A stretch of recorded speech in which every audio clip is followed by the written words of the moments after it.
Well, Glenn, first and foremost, a victory for the Scarlets, something that hasn't happened this season yet. Oh, look, I think we're not too worried about the score at the end of that. It's really about getting the boys on the field and seeing them play with freedom, with spirit and moving the ball. And they had licence to try everything, and I think they did. I think they've gone through the full repertoire of everything from crossfield kicks to flick passes to tap and goes to drives and scrums. It was a real thorough workout. And I think that's the most important point is there's a group of guys there from both clubs that really needed some rugby. And the other great news is that it was able to be broadcast, so plenty of people are able to feel connected to their clubs and to the players.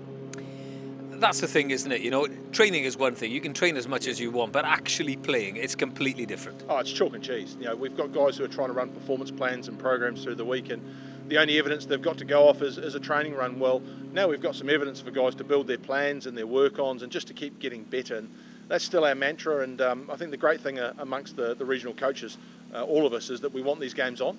We recognise that we need our players to play, otherwise we're going to have a generation of Welsh players that are going to be a little bit short on experience. And I think you saw today the futures of both clubs in pretty good health.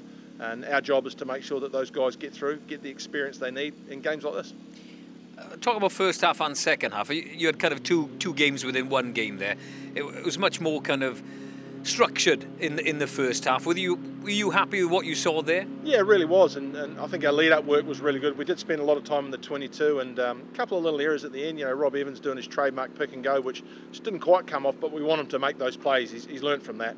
So I think in that period we probably didn't take as many points, just with a couple of little errors, and that's all part of the fabric of coming back and playing. So we're under pressure, and pressure can produce errors too. So really happy with both halves.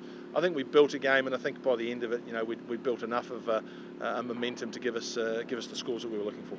And momentum is what you need going into the Guinness Pro 14 with a trip to Benetton. Yeah, absolutely. And you take any momentum in this league. We've had a funny old year, and we keep saying it. We had returned for a couple of games and some weeks off, and a bit of Europe, and then a couple of games, and then a week off, and we just want to get going and get the rhythm back into us, and I think hopefully that'll appease everyone at home who desperately want to be in the stands in grounds like this, but need to put some footy on the field for them too. Yeah, more rugby the better. Glenn, Absolutely. Thank you very much. Good man. Cheers. Thank you.